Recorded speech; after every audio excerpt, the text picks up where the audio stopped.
Para iniciar con esta enseñanza, quiero leer una cita de un famoso ateo llamado Richard Dawkins sobre Dios.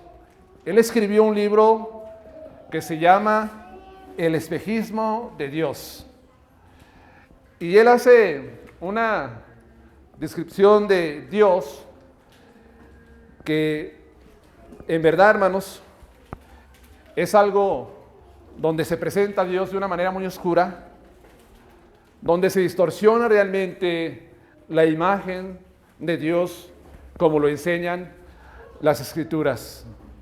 Este hombre, escribiendo en este libro, dice lo siguiente: el Dios del Antiguo Testamento es posible el personaje más molesto de toda la ficción.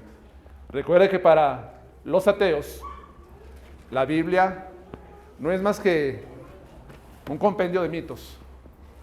Es una ficción, algo legendario para ellos. Él sigue diciendo acerca de Dios: es celoso y orgulloso de serlo,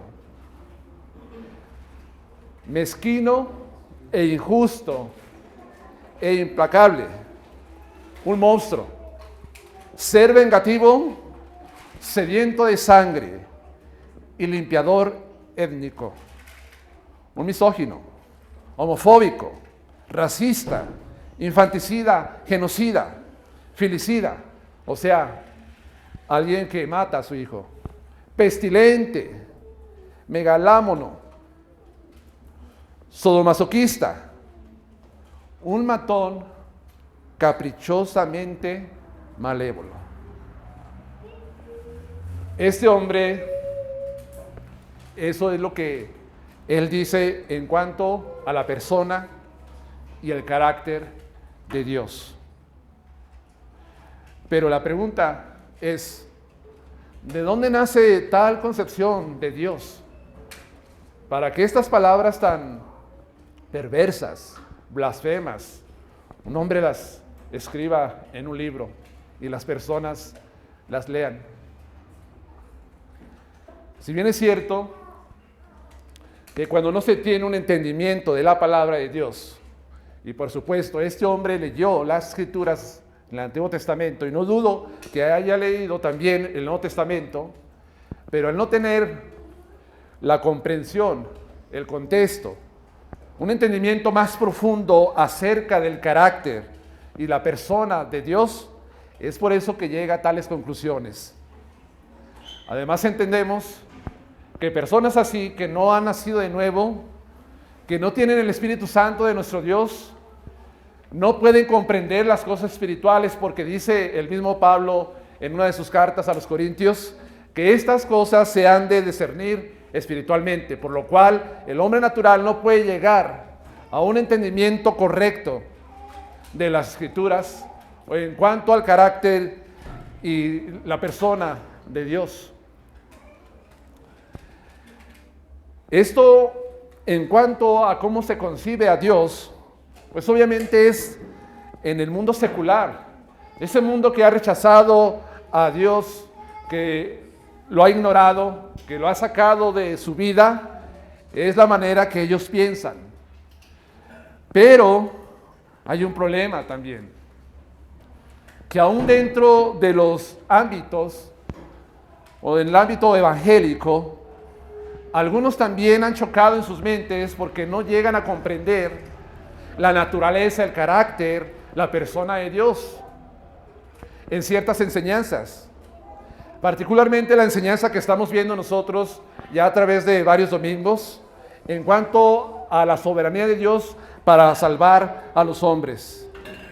Muchos chocan con esta enseñanza en cuanto que Dios es soberano para salvar a los hombres. Ayer que estaba compartiendo el tema, algunos se acercaron y me comentaban: hermano, estamos esperando el miércoles porque tenemos muchas preguntas. Le digo: muy bien, estoy esperando el miércoles para contestarlas también.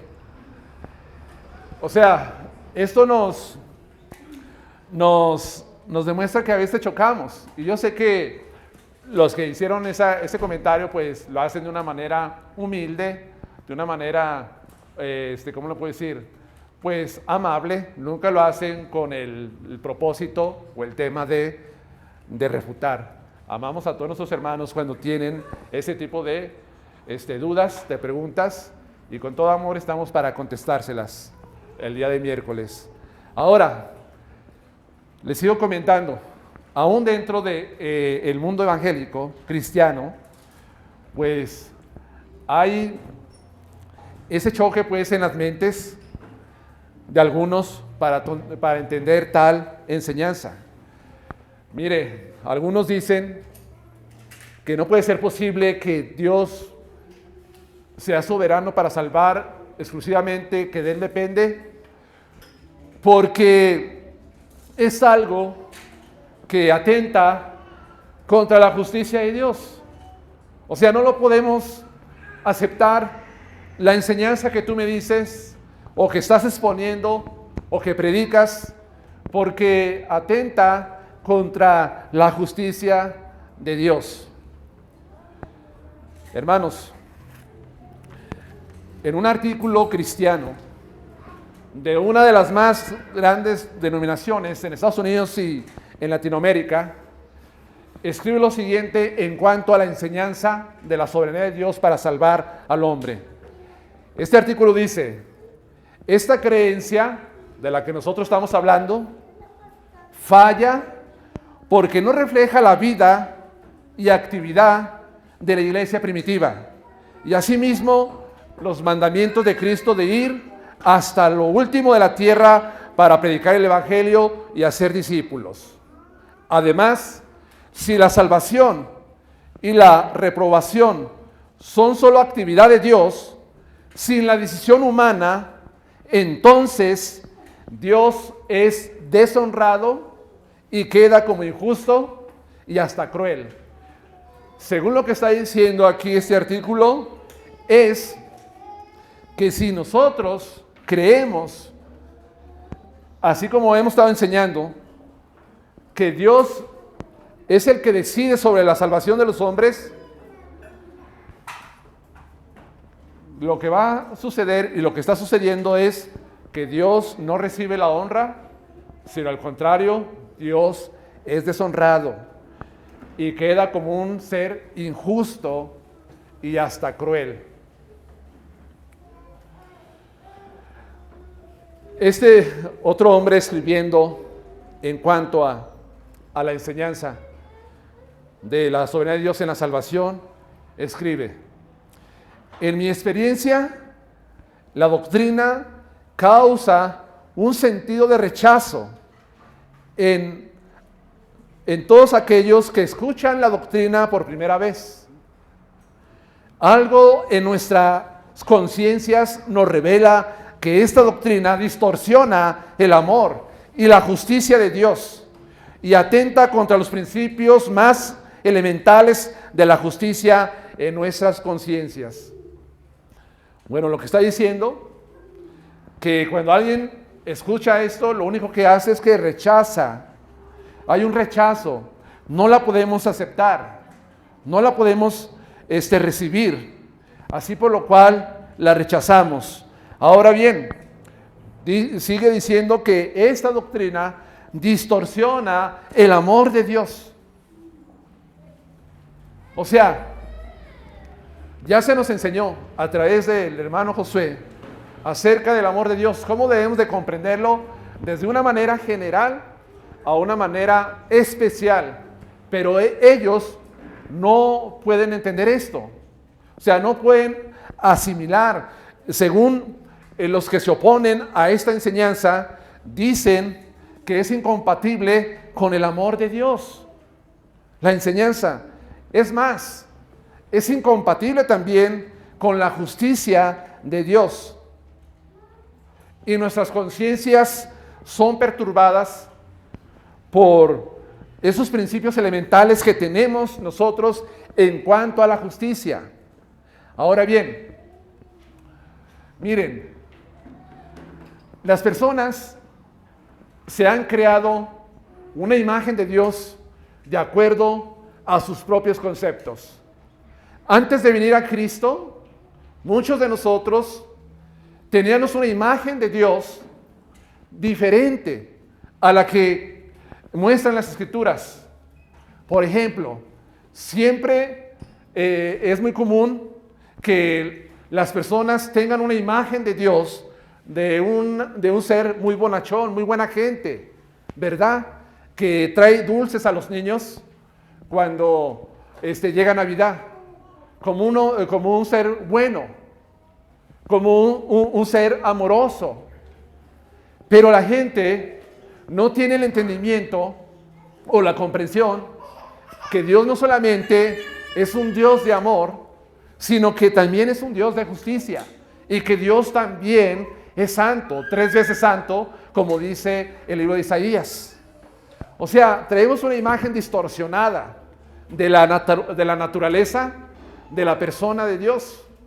Y por eso cuando la gente escucha la enseñanza bíblica en cuanto a la justicia de Dios, pues se le hace algo incomprensible, porque dice, no puede ser compatible con el amor de Dios. Hermanos, hay muchas cosas en que los hombres chocan en sus mentes en cuanto a ciertas enseñanzas que se les hacen incompatibles. No puedo aceptar la enseñanza del infierno, porque ¿cómo es que Dios, que dice la Biblia que es un Dios de amor, puede o quiere o condena a ciertas personas a sufrir en el castigo eterno? Se me hace algo muy fuerte de parte de Dios. No creo que eso sea. Estás equivocado. En una ocasión, un anciano de los testigos de Jehová que yo conocía, eso fue lo que me dijo: no puedo aceptar tu enseñanza en cuanto al infierno, porque Dios es un Dios de amor. Es incompatible, no lo puedo aceptar. Y hay más cosas, hermanos, que los hombres no aceptan porque se les hacen incompatibles.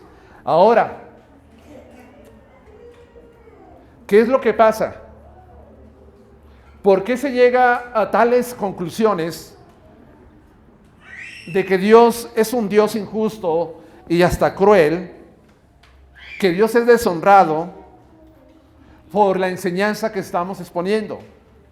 Mire, esto, básicamente, el problema está en que los hombres y muchos cristianos no ha llegado al entendimiento acerca de los atributos de Dios. Si los hombres, si los cristianos tenemos una comprensión más profunda en cuanto a los atributos, al carácter, a la naturaleza de Dios, no tendríamos por qué estar batallando y chocando con esta enseñanza que sale de las Escrituras. Cuando estoy diciendo acerca de los atributos de Dios, me estoy refiriendo a todo lo que Dios es. Hay atributos que son eternos de Dios, hay atributos comunicables de Dios para nosotros, hay atributos que solamente le corresponden al Señor. Y los atributos de Dios, cuando yo menciono esto, para que ustedes sepan, me estoy refiriendo a lo que Dios es en cuanto a santidad, en cuanto a justicia, en cuanto a bondad, en cuanto a verdad, en cuanto a fidelidad. A eso me refiero.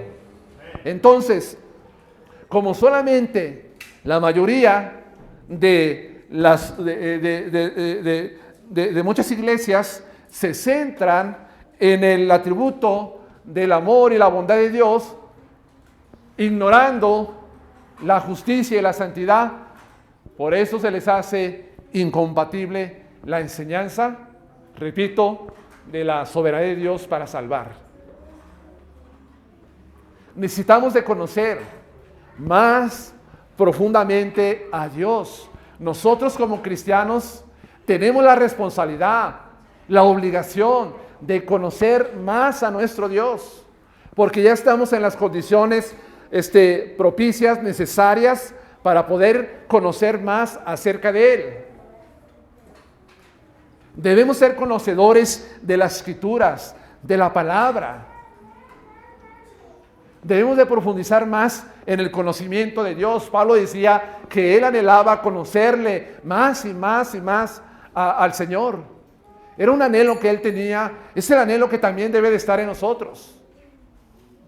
Ya, hermanos, como dice el libro de Hebreos, debiendo ser maestros, después de mucho tiempo, todavía tienen necesidad que se les dé alimento de leche y no alimento sólido. Como cristianos, al estudiar los atributos, la naturaleza de Dios, eso nos va a capacitar para estar teniendo pues ese entendimiento más y más profundo acerca de Dios. Entonces, la justicia de Dios y la soberanía de Dios para salvar no es algo incompatible, es algo que armoniza, que encaja, que engrana de una manera tan perfecta cuando lo analizamos a la luz de las Escrituras. Ahora bien, este hombre que les comenté al inicio, este ateo británico, biólogo, hizo pues esa descripción oscura de Dios. Y muchos rechazan la enseñanza de la soberanía de Dios en la salvación, porque también, según ellos, presenta a Dios como un ser injusto y cruel. Ahora la pregunta es, ¿acaso nosotros tenemos bases o estándares más altos, morales, para condenar a Dios como injusto?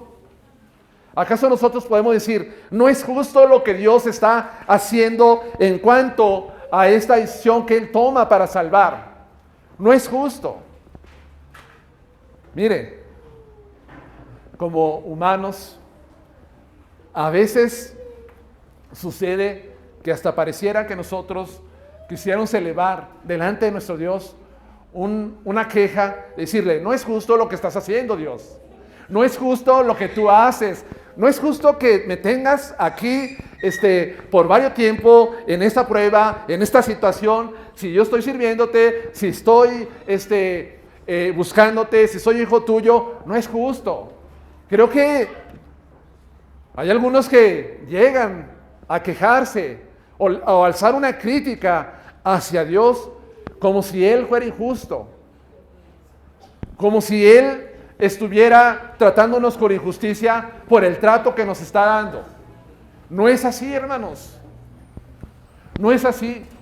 Y quizás cuando tú piensas, ¿cómo es que Dios bendice a otros? ¿Cómo es posible que Dios da a otros?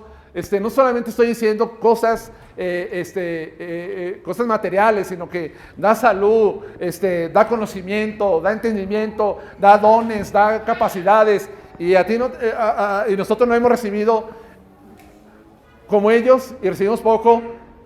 Pareciera que de una manera inconsciente decimos, no, yo creo que Dios se está equivocando y no es justo que esté obrando de esa manera. No, hermanos, eso nunca va a suceder con nuestro Dios. Dios es justo. Y ahora quiero ir al versículo 14. Y esta predicación yo le he puesto como título, ¿es Dios justo? ¿Es Dios justo? Y quiero presentar 3 cosas en esta tarde. Espero que la última pueda terminarla, si no, seguiremos hasta el día siguiente, el domingo siguiente. Lo primero que quiero enseñar es que Dios es justo por naturaleza. Jamás Dios hará algo injusto. Número 2, Dios es libre, es soberano para mostrar misericordia según su libre decisión. Número 3, Dios es libre Dios para utilizar a sus criaturas como Él desee, como Él quiera. Bueno, eso es lo que quiero alcanzar. Espero que lo pueda alcanzar en esta tarde. Empezamos con el versículo 14, pues. Dice, ¿qué pues diremos? ¿Que hay injusticia en Dios? En ninguna manera. En el libro de Romanos hay más de 80 o aproximadamente como 80 preguntas retóricas que el apóstol Pablo hace y él las contesta. No las deja así al aire a ver quién las puede contestar. Él mismo las contesta. Ya hemos visto muchas preguntas anteriores antes de llegar a este versículo. Mire, Pablo, tras mostrar la elección que Dios hace para amar a Jacob y aborrecer a Esaú, y la forma como Dios está haciéndolo, Él lo hace a través de una libre elección para salvar, porque dice que Dios amó a Jacob, aborreció a Esaú antes de que ellos nacieran, aun cuando ni siquiera hacían alguna obra, para que Dios determinara a quién llamar y a quién no. No es así, hermanos. Solamente Dios lo hace por su propia voluntad, por una libre decisión que Él tiene como ser supremo, soberano, como autoridad máxima sobre este mundo y sobre el universo que Él creó. Entonces, los lectores de la carta a los romanos podían preguntarse, la iglesia en Roma estaba compuesta por judíos y por gentiles. Entonces, cuando llega esta carta y al estar leyendo lo que Pablo está escribiendo, en cuanto a lo que les acabo de mencionar, algunos podían haber preguntado o haciendo una objeción: ¿hay injusticia en Dios por lo que está haciendo, por lo que Él ha hecho en el pasado, por lo que Él hace ahorita en el presente y por lo que hará en el futuro? Pues no. Pablo dice, en ninguna manera. Y esto, hermanos, de que si hay injusticia en Dios, como algunos han dicho que si es así, hay injusticia y Dios es cruel, que distorsiona el amor y la justicia de Dios, que Dios es deshonrado, lo único que están diciendo es que es injusto. Y Pablo dice, no es injusto Dios. No hay injusticia en Él. Mire, una cita de un autor cristiano, se llama Arthur W. Pink, escribió un libro, La soberanía de Dios, ¿quién tiene el control? Así se llama, ¿quién tiene el control? Dice lo siguiente: quizás usted ha pensado que es injusto y cruel de parte de Dios escoger solo a ciertas personas para ser salvas. Pero recuerde lo siguiente: si Dios no hubiera escogido y salvado a algunos, entonces nadie sería salvo del pecado. ¿Estamos de acuerdo con esto? Si Dios no hubiera escogido a nadie, entonces todos habríamos muerto en nuestros delitos y pecados. Si Dios no hubiera actuado, si Dios no hubiera escogido. Dios no es injusto al escoger salvar a unos y a otros no, porque nadie tiene derecho, escuche bien, nadie tiene derecho de que Dios lo escoja o Dios lo salve. No hay derecho alguno sobre la criatura creada que cayó en pecado, no tiene derecho delante de Dios. No nos podemos levantar delante de Dios por el simple hecho de ser criaturas y que llevamos la imagen de Él y decirle, traemos tu imagen, tenemos derecho a que tú nos salves. nos manifestamos sobre esto. Nadie puede hacerlo. No hay derecho alguno de parte del ser humano para reclamar a Dios o exigirle que lo salve. Es decir, continúa diciendo ese autor, no debe, Dios no debe la salvación a nadie. Dios no le debe la salvación a ninguna persona, a nadie. La salvación es un asunto de la bondad de Dios hacia personas que no la merecen. Es cierto, la salvación que Dios nos da es algo que Dios hace por pura bondad hacia todas las personas que no la merecemos. ¿Qué es lo que merecemos nosotros? ¿Qué es lo que merece el ser humano? Dice la palabra en Romanos, capítulo 3. Dice que por cuanto todos pecaron, están destituidos de la gloria de Dios. Allí dice que todos pecaron. Y si todos hemos pecado, estamos alejados de la gloria de Dios. Todos. Entonces, si Dios ha de salvar, lo hace por un puro acto de su bondad. Porque no merecemos nosotros la salvación. No la merecemos. ¿Estamos de acuerdo con lo que escribe este autor? Ahora, Pablo dice aquí en el versículo 14, en ninguna manera, gracias. Es una afirmación enfática que dice, nunca tal cosa suceda de que en Dios hay injusticia. ¿Por qué Pablo dice en ninguna manera? Es porque Dios no puede corromper su carácter. Dios no puede manchar esa justicia que por naturaleza Él tiene de una manera perfecta. Mire, Pablo el apóstol, él era un fariseo, conocedor del Antiguo Testamento, instruido a los pies de un famoso maestro llamado Gamaliel, en una de las escuelas más prestigiosas en Jerusalén. Pablo, él conocía el Antiguo Testamento y seguro que Pablo, él conocía en cuanto a la naturaleza de Dios, en cuanto al carácter del Creador.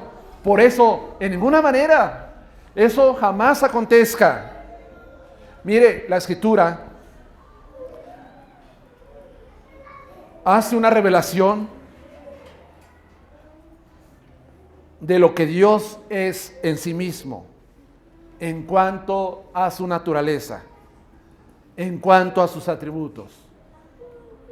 Él hace esa revelación, la Escritura, la Biblia. Les decía hace rato que debemos de conocer a Dios más y más, y es a través de esta revelación, no a través de un sueño, no a través de experiencias extrabíblicas, sino a través de la Escritura. Y la Biblia hace la revelación de que Dios es un Dios justo. Un Dios justo. Veamos algunas citas. Hay varias citas, pero no quiero ocupar mucho tiempo en todas las citas porque eso nos llevaría varios minutos. Segunda de Crónicas, capítulo 19, versículo 7. Segunda de Crónicas, repito, capítulo 19, versículo 17. Más bien, versículo 7. 19:7. Sea pues con vosotros el temor de Jehová, mirad lo que hacéis, porque con Jehová nuestro Dios no hay injusticia. Con Dios no hay injusticia, ni acepción de personas, ni admisión de cohecho. No hay injusticia en Dios. ¿Qué dice el Salmo 92:15? Vamos al Salmo 92:15.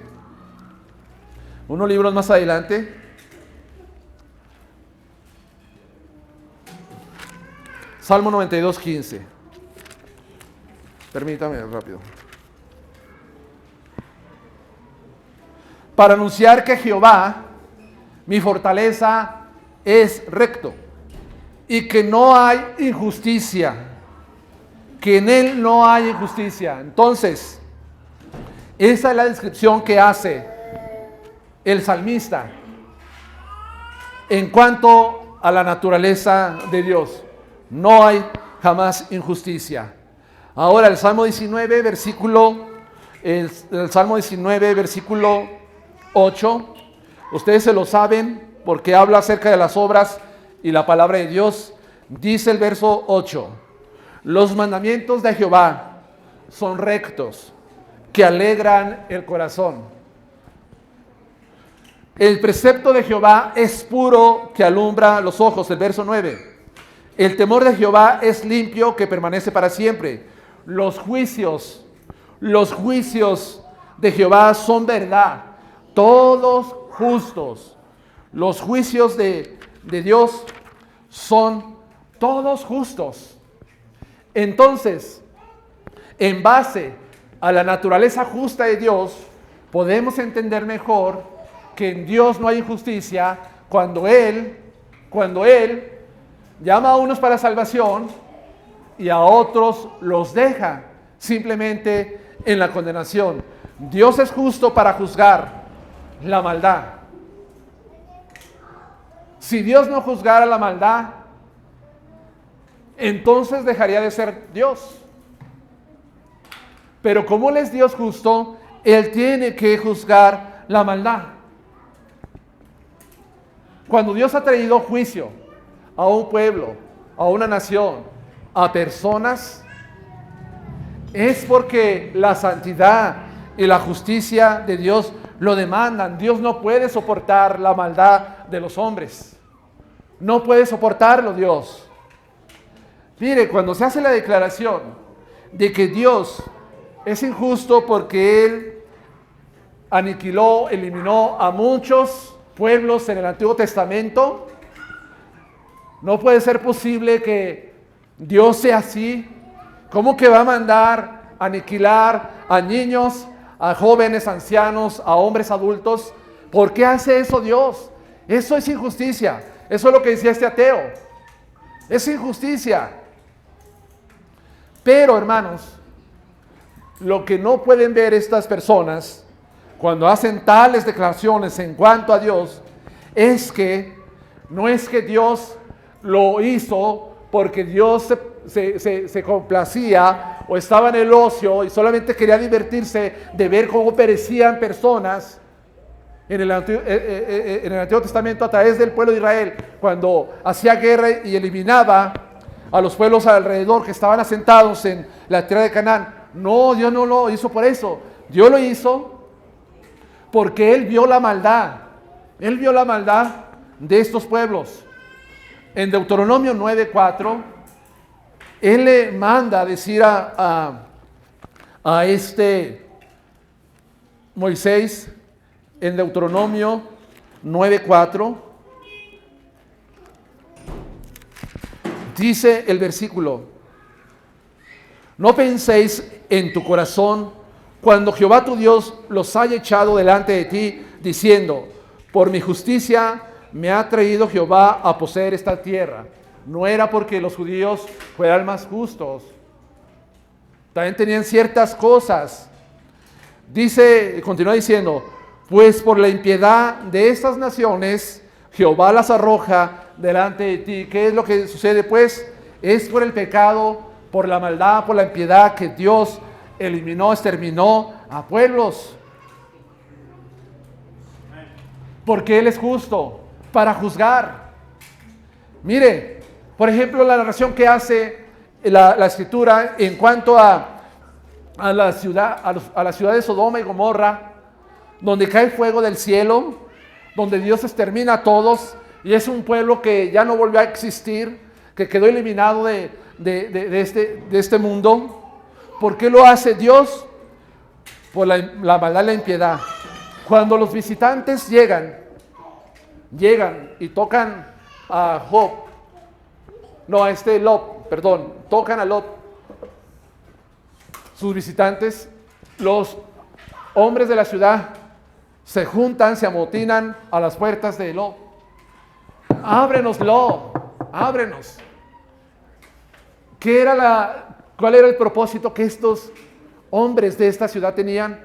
Era violar de manera colectiva a los visitantes.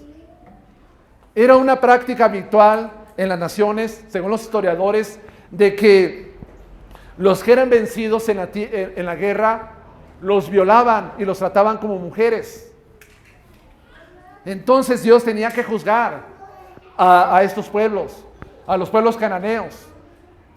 Estas culturas tenían sacrificios humanos, ofrecían a sus hijos al fuego, los arrojaban al dios Moloch en sacrificio. Había sacrificios humanos. Entonces Dios lo hace, Dios lo hacía. Dios no es injusto, Dios es justo para traer juicio sobre los pueblos. Dios es justo para traer juicio sobre una persona, sobre una ciudad. ¿Quién le puede decir qué haces si las maldades lo han alcanzado? Lo único que tiene que esperar es el juicio de Dios, y son todos justos. El que Dios el atributo de Dios de la justicia, cuando Él juzga, no lo hace a Él un ser moralmente malo e injusto.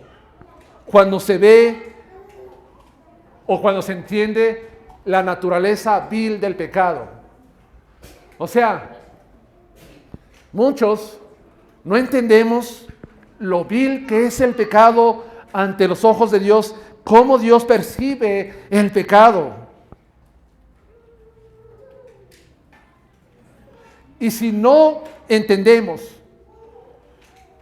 la naturaleza y estudiamos la doctrina del pecado y llegamos a un entendimiento más profundo y cómo Dios lo percibe, no tenemos pues bases o criterios morales para condenar a Dios como injusto y como cruel. Se tiene que entender la naturaleza de la justicia de Dios. Y entonces no vamos a decir, no, pues es que Dios es injusto, no está salvando a este hombre o a esta mujer. No, porque entendemos en qué condición están los hombres y cómo Dios percibe el pecado en sus vidas. No llegaremos a tales conclusiones. Entonces Pablo está respondiendo a esta pregunta, objeción que alguien podría estarse haciendo.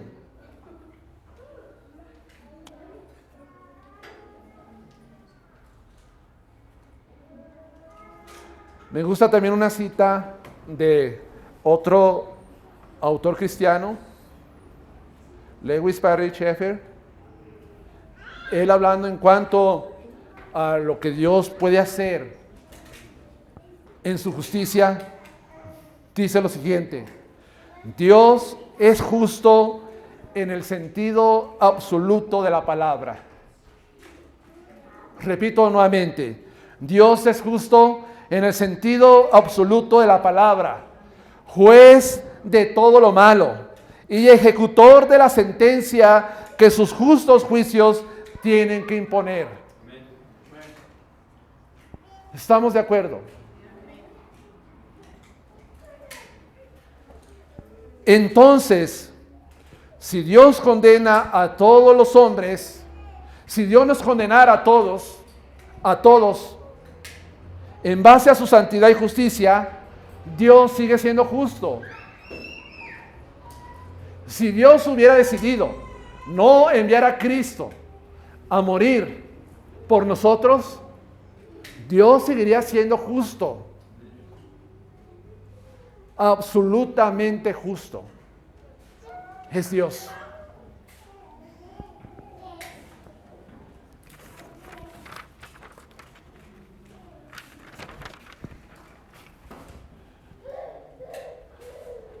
Pasamos al versículo 15, donde vemos, como les decía, que les iba a enseñar que Dios es libre, soberano, para mostrar misericordia y juicio según su libre decisión. Pablo, ante tal objeción, él pasa a dar una respuesta. Una respuesta que no parece a lo mejor muy lógica o clara a simple vista, pero vamos a analizarla. En este versículo se ve la libre decisión soberana que Dios tiene para mostrar misericordia a quien Él quiere. Y Pablo va a usar como ejemplo a un personaje histórico, a este Moisés, para dejar en claro cómo es que Dios en su soberanía, Él puede mostrar misericordia a quien Él quiere mostrar misericordia. En Éxodo 33, 19, quiero ser textual con esta cita. Éxodo 33, 19, porque es allí donde se extrae esa cita que pone Pablo en Romanos 33, 19. Dice, y le respondió, yo haré pasar todo bien delante de tu rostro y proclamaré el nombre de Jehová delante de ti. Tendré misericordia de quien tendré misericordia y seré clemente para el que seré clemente. Allí Moisés está intercediendo por el pueblo de Israel. El pueblo de Israel no era más justo que los otros pueblos, puntualizo. El pueblo de Israel, una vez que sale de Egipto y están en el desierto y Moisés sube a la montaña y se tarda, ¿qué hacen? Ellos empiezan a caer en la adoración falsa, adorando un becerro de oro. Dios en su furor quería eliminarlos, pero por la intercesión de Moisés no lo hizo. Ahora, cuando van sobre el desierto y que les falta el agua, les falta la comida, el pan, ¿qué hacen? Empiezan a criticar y a murmurar a Moisés y a Dios. Era un pueblo de dura cerviz, de duro corazón. Pero aún así, con esa conducta pecaminosa de este pueblo, y también Moisés, porque Moisés, él no era un hombre justo y bueno. Moisés era un asesino. Él mató a un egipcio y salió huyendo de este lugar. ¿Qué hace? Dios le dice que va a tener misericordia de quien Él quiera tener misericordia, y la misericordia es para el pueblo de Israel, para el pueblo, para Moisés, según el contexto que estamos viendo. Él lo hace. Ahora, lo que está diciendo Dios, que Él puede decidir a quién mostrarle su bondad, su favor, su misericordia, porque Él es soberano y tiene la última palabra para hacerlo. Si no fuera porque Dios le mostró la misericordia al pueblo de Israel, a Moisés, este pueblo también hubiera sido juzgado por Dios como lo hizo con los otros pueblos, si no fuera por su misericordia. ¿Y qué lo motivó? Simplemente su compasión de Dios para con el pueblo. Ahora, Misericordia entendemos que es, hermano Oscar. Misericordia es simpatía con una persona en miseria. Esa es misericordia. Sentir simpatía con una persona en una condición de miseria. ¿Qué es lo que hace Dios para con nosotros? Estamos en esa condición miserable y Él muestra la misericordia sobre ustedes, sobre mí. Él muestra su bondad mediante actos benéficos. Él lo hace. Él solamente lo hace porque nos ve así, hermano. La ve en esa condición y dice: te extiendo mi misericordia sobre tu vida.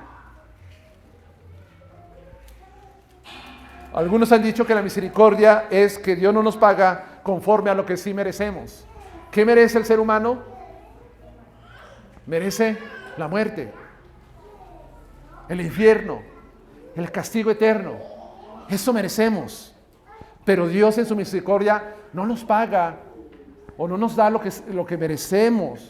Ese castigo no lo hace Dios. Y gracia que es que Dios nos da lo que no merecemos. Nadie merece la gracia de Dios. Nadie la merece. Pero sin embargo Dios, en su soberanía, Él muestra esto para algunos. Dice el verso 16, y aquí vemos la incapacidad del hombre para conseguir la misericordia de Dios por sí mismo.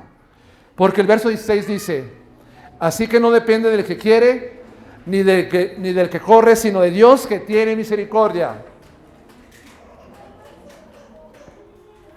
Así pues no depende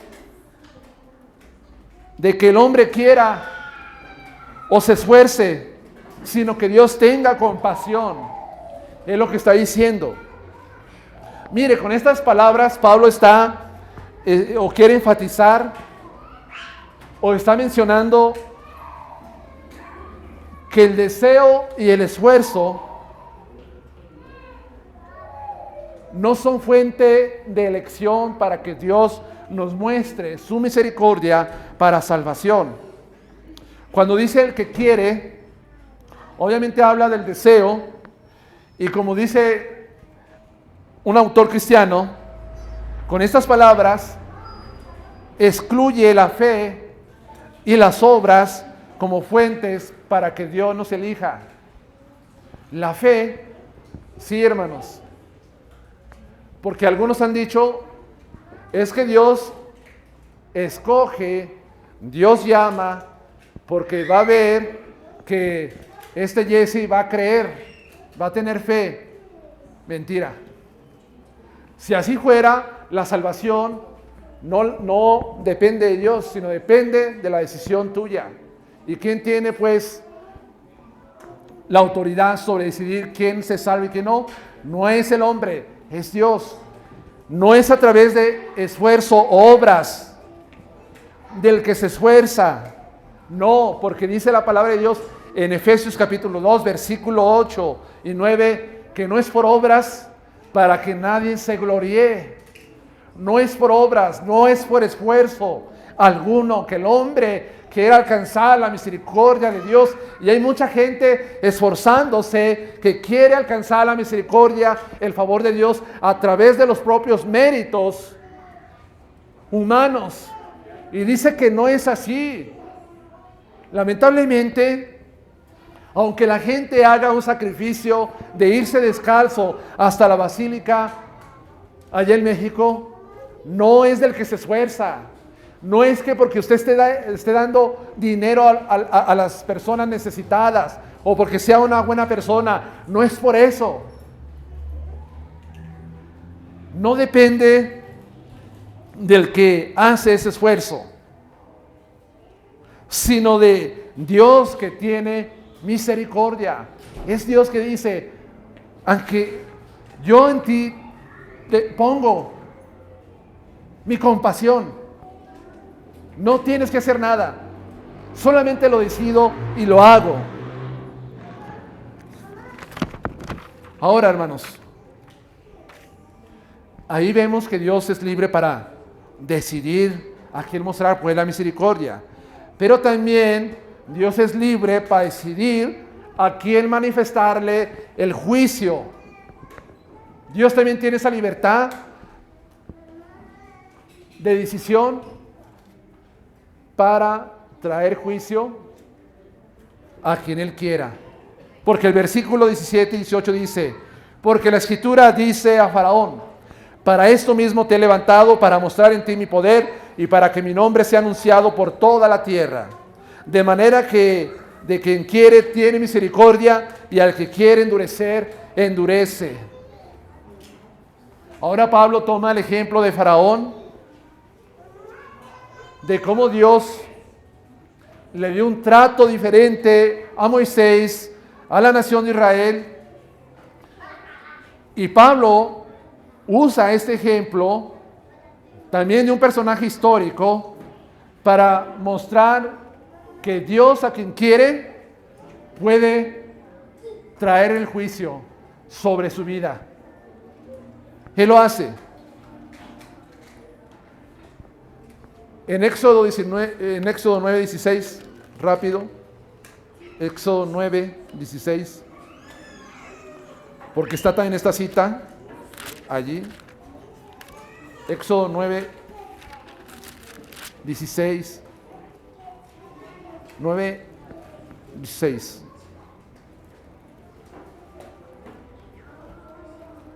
Está hablando de cómo Dios levantó a Faraón para mostrar su poder. Dice, y a la verdad yo te he puesto para mostrar en ti mi poder y para que mi nombre sea anunciado en toda la tierra. El punto está que Dios levantó a este Faraón para cumplir el propósito que Dios tenía, desplegar su poder y su gloria en ese momento, en ese lugar. Cuando este Faraón resistiera o se resistió dejar ir al pueblo de Israel, entonces Dios empieza a desplegar una serie de juicios, de plagas sobre los egipcios y culmina cuando se abre el mar rojo, se parte en dos partes para que pase los hijos de Israel. Esto fue una demostración del poder y la gloria de Dios bien conocida en aquella tierra. Pero mire, el principio es este, sobre el cual se aplica todo castigo, para que sea conocido el verdadero carácter de Dios como legislador. O sea, el principio es, lo voy a hacer para que conozcan cómo es que yo, como juez supremo, legislo y juzgo a los pueblos, como Dios soberano. Es el principio, hermanos, de ver el carácter de justicia de Dios.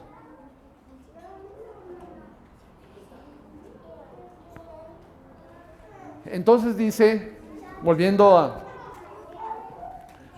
a Romanos, que Dios endurece el corazón del faraón. El versículo 18 dice, de manera que de quien quiere tiene misericordia y al que quiere endurece. ¿Quién endureció el corazón? ¿Fue el faraón o fue Dios? Es Dios que lo hace. En el libro de Éxodo dice, Dios había pronosticado que lo iba a endurecer para mostrar su gloria. Pero otras partes de la Escritura nos dicen que fue Faraón en 5 ocasiones, nos dice que fue Faraón quien endureció su corazón. Pero Éxodo 12:9, más bien 9:12, dice que es Dios quien endurece el corazón. ¿Y qué es endurecer? ¿Qué es endurecer? La palabra endurecer alude a prácticamente a un estado de falta de sensibilidad hacia Dios, su palabra y su obra. Lo voy a explicar. Un corazón duro, un corazón endurecido, es una persona que es insensible hacia Dios, que no le interesa en lo más mínimo las cosas de Dios.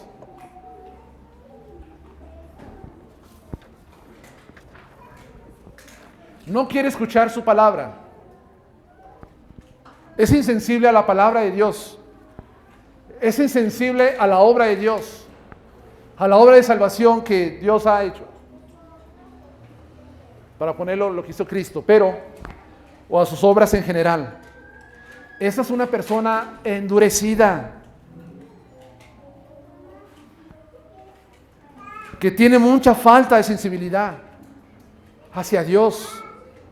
El corazón está tan duro como una piedra, que usted dice, yo le predico el evangelio y le hablo de alguna manera y lo he llevado a la iglesia y lo he traído y le pongo una predicación allí en la sala, le pongo una Biblia allí en la cabecera de su recámara, le pongo y le digo esto y nomás no responde.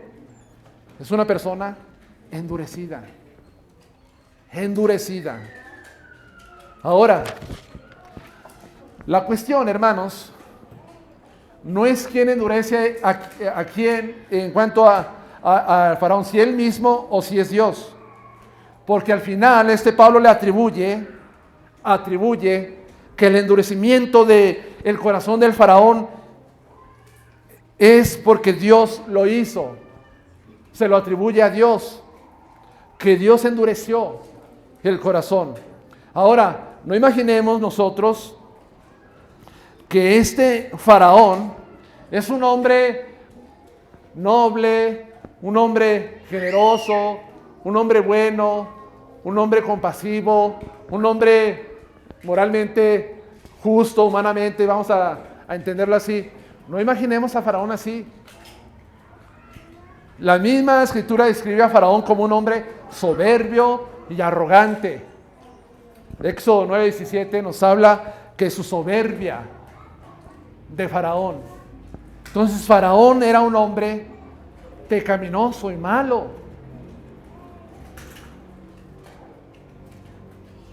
Él estaba ya en ese curso de pecado cuando Dios endurece su corazón más y más.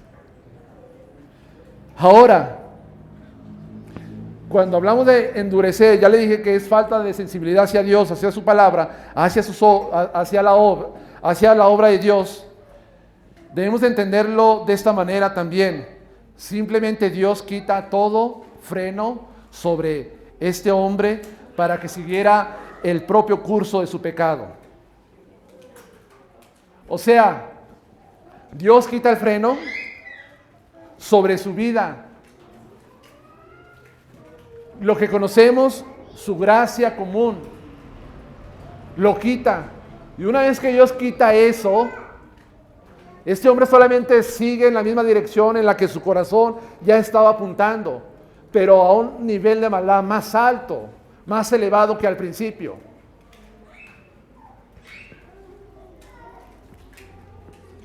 Hay una gracia que pone un límite en la vida de las personas.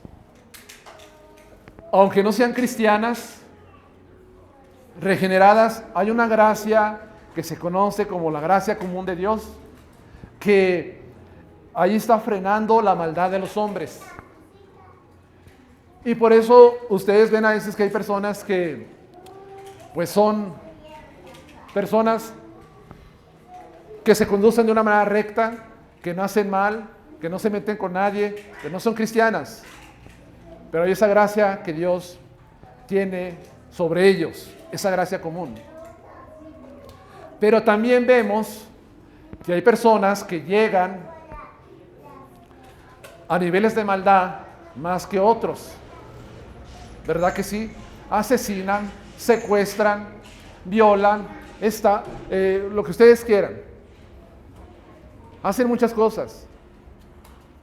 Y dice usted que esa gente no tiene sensibilidad para con los demás, que no tiene compasión alguna para estar haciéndole mal a la otra persona, a su semejante. Es que Dios ha quitado sobre él esa gracia común y está dejando que su maldad se desborde. Y por eso llegan a ser implacables, sin misericordia, sin bondad, como dice Pablo en su carta a Timoteo, en la segunda carta. Llegan a manifestar eso.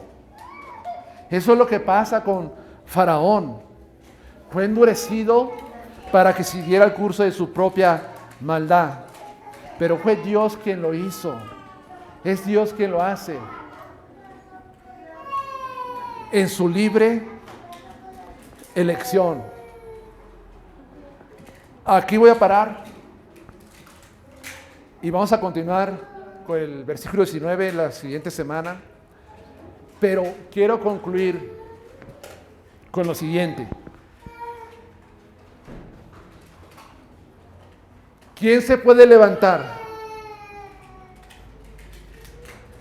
y acusar a Dios de ser injusto? Nadie. Si entendemos su naturaleza en cuanto a santidad y justicia de Dios, y entendemos la naturaleza vil del pecado, no tenemos ninguna base alguna para llegar a tal objeción de que Dios es injusto o que hay injusticia en Él. Solamente cuando lo entendemos de esta manera. Entonces, si Él decide salvar y mostrar misericordia a algunos, es porque Él es ser supremo sobre todos nosotros, sobre todas las criaturas creadas que Él hizo en este mundo. Y si Él decide no salvar a otros y dejarlos que sigan el propio curso de su vida, en su pecado, en su maldad, Él también sigue siendo justo. No hay injusticia en Dios. Se equivocó este hombre ateo al describir el carácter de Dios, porque no entendió, no entiende los atributos de Dios. Se equivocan todos aquellos que se levantan contra la doctrina de la soberanía de Dios en la salvación, porque no han llegado a la conclusión, más bien no han llegado a la profundidad de lo que significa Dios ser justo, perfecto en naturaleza. Si nosotros lo entendemos, no hay por qué exista tal choque en nuestra mente, en nuestra conciencia. Dios es libre para hacer lo que Él quiere. Él sigue siendo justo. Vamos a orar.